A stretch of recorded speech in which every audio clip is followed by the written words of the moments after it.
चलिए मित्रों, आज मैं आपको लेकर चलने वाला हूँ हल्दी घाटी के उस स्थान पर जिस स्थान की वजह से इस स्थान का नाम जो है हल्दी घाटी पड़ा है।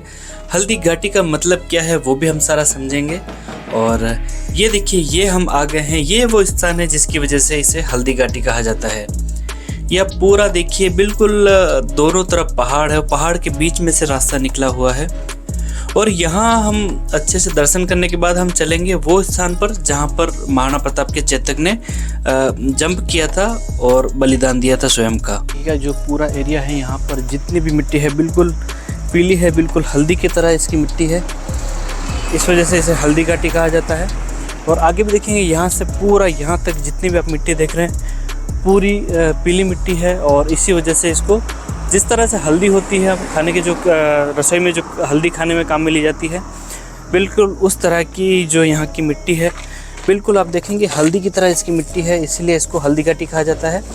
ये मैं आपको दिखाता हूँ, इसकी जो मिट्टी आपको दिखाता हूँ, और ये बिल्कुल हल्दी की तरह मिट्टी है।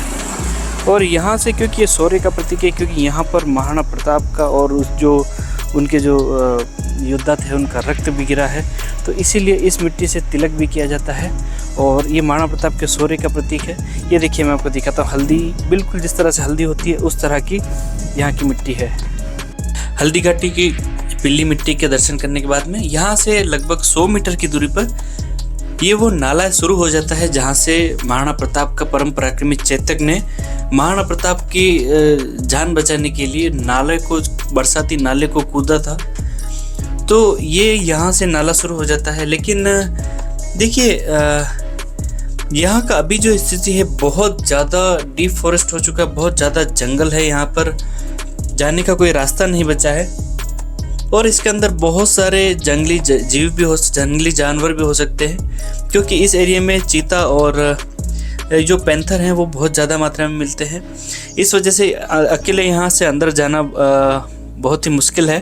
तो देखिए, मैं आपको यहाँ से दिखाता हूँ, ये वाला जो एरिया है वो नाले का है। यहाँ से जो महाराणा प्रताप के जो चेतक ने जंप किया था और महाराणा प्रताप के प्राणों की रक्षा की थी, तो ये वो पूरा एरिया है। और पता नहीं क्यों जो जितनी भी सरकारें आई उन्होंने कभी भी इस तरह के जो ऐतिहासिक स्थल है उनको संजो के रखने का, ऐतिहासिक धरोहरों को संभाल के रखने के लिए और उनका पुनः जीर्णोद्धार करने के लिए और एक पर्यटक स्थल के रूप में इसको प्रसिद्ध करने के लिए किसी ने भी ध्यान नहीं दिया है। आर्कियोलॉजिकल सर्वे ऑफ इंडिया के अंडर में अभी ये सारी जितनी भी आप साइट देख रहे हैं, मैंने आपको दिखाई हैं, ये सारी सुरक्षित है। लेकिन भारतीय पुरातत्व विभाग जो है, लेकिन अभी इसकी उपेक्षा हो रही है। यहाँ पर कोई भी जो नाला है जहाँ से चेतक ने अपना बलिदान किया है स्वयं का, और उस स्थल को भी बहुत ही प्रचलित करना चाहिए, जिससे कि आम जनता भी उसको देख सके, दर्शन कर सके। लेकिन इस तरह का अभी फ़िलहाल यहाँ पर कोई ऐसी व्यवस्था नहीं है। भविष्य में अगर ऐसी कोई व्यवस्था होती है, सरकार कोई रुझान लेती है इस पर और कोई इसका सौंदर्यीकरण करती है और जाने के दर्शन करने के लिए कोई ये इसका रास्ता बनाती है, तो मैं ज़रूर आपको इसका आगे का जो रास्ता है अंदर जाके दिखाऊंगा। तो मित्रों, अभी तक मैं हल्दी घाटी के जो महत्वपूर्ण स्थान थे उनके मैं दर्शन आपको करवा चुका हूँ। अब यहाँ से लगभग 100 मीटर की दूरी पर पहाड़ी के ऊपर एक महाराणा प्रताप के लिए एक स्थान बना हुआ है जो किले की तरह बना रखा है, और उस पर महाराणा प्रताप की एक विशाल प्रतिमा भी है। इसके अलावा हम लगभग जो हल्दी घाटी के स्थान है वो पूरे कर चुके। उम्मीद करता हूँ आपको ये जानकारी ज़रूर अच्छी लगी होगी। मैंने पूरी ही हल्दी घाटी का एक एक स्थान आपको अच्छे से एक्सप्लोर करके दिखाया है।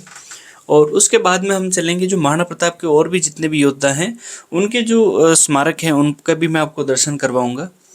और इसके बाद में ये जो अभी आपको मैंने हल्दी घाटी का ये स्थान दिखाया जिसकी वजह से हल्दी घाटी यहाँ का नामकरण हुआ है, इसके बाद चलेंगे जब महाराणा प्रताप की जो गुफा है प्राचीन, वहाँ के मैं आपको दर्शन करवाऊंगा। वहाँ पे जो तपोस्थली है वहाँ के मैं आपको दर्शन करवाऊंगा।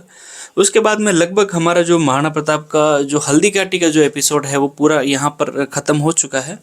उसके बाद चलेंगे महाराणा प्रताप के समाधि स्थल पर भी मैं आपको दर्शन करवाऊंगा, और उसके बाद में आगे की जो सीरीज़ होगी वो मैं आपको दिखाता रहूँगा।